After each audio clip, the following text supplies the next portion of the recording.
Vous vous demandez si votre audition est au meilleur de sa forme? Ne manquez pas cette vidéo pour en avoir le cœur net. Salut à tous et bienvenue sur ma chaîne dédiée à l'audition. Aujourd'hui, nous allons explorer en profondeur les signes révélateurs d'une éventuelle perte auditive. Et je vous partagerai ensuite une astuce simple pour la prévenir. Un indicateur évident, c'est le volume de votre télévision.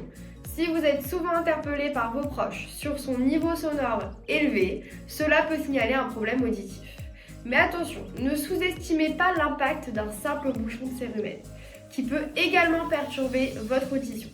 Dans ce cas, une consultation chez un ORL s'impose pour un nettoyage en toute sécurité. Un autre signe à surveiller, c'est la difficulté à suivre les conversations, surtout dans des environnements bruyants comme les restaurants. De même, si vous ressentez fréquemment le besoin de demander des répétitions, même dans des environnements calmes, cela peut constituer un signe préoccupant de perte auditive. Cette situation peut avoir lieu souvent lorsque nous parlons à des enfants ou à des femmes, et il y a une explication à tout ça.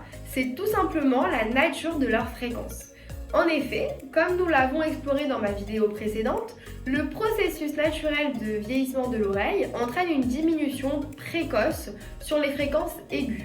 Cela pourrait expliquer pourquoi les voix masculines sont souvent mieux perçues que celles des femmes ou des enfants. Si vous avez du mal à percevoir des sons aigus comme la sonnerie de votre micro-ondes ou le chant des oiseaux, cela peut également être un signe précoce de perte auditive. Les acouphènes comme les sifflements ou les bourdonnements dans les oreilles peuvent également accompagner une perte auditive. Il y a certaines situations, comme lorsque nous avons une conversation avec quelqu'un qui a la tête légèrement tournée, où la compréhension de la parole va être compromise, puisque nous pouvons lire sur ses lèvres. Et justement, on a pu constater que de nombreuses personnes, durant le Covid, ont observé une détérioration de leur audition à cause du port du masque. En ce qui concerne la lecture labiale, bien qu'elle puisse contribuer à hauteur de 30 à 40% à la compréhension de la parole dans des conditions optimales, elle ne doit pas masquer un problème auditif récent.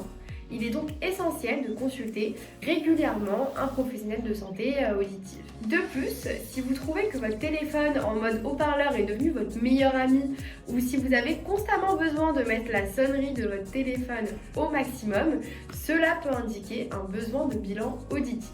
N'oubliez pas que chez nous à Paris et dans sa proche banlieue, nous proposons des bilans auditifs gratuits, donc profitez-en. Maintenant, passons à une astuce pour protéger votre audition. Limitez le volume de vos écouteurs à 60%.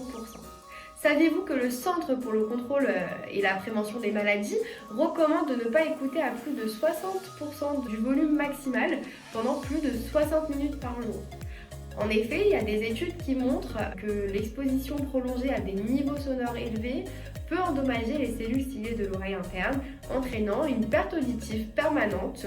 C'est pourquoi il est crucial de surveiller attentivement le volume lorsque vous utilisez des écouteurs ou des casques. Si vous avez des questions, n'hésitez pas à les poser dans les commentaires. Et dans notre prochaine vidéo, nous explorerons en détail toutes les pratiques pour protéger votre audition. À très bientôt!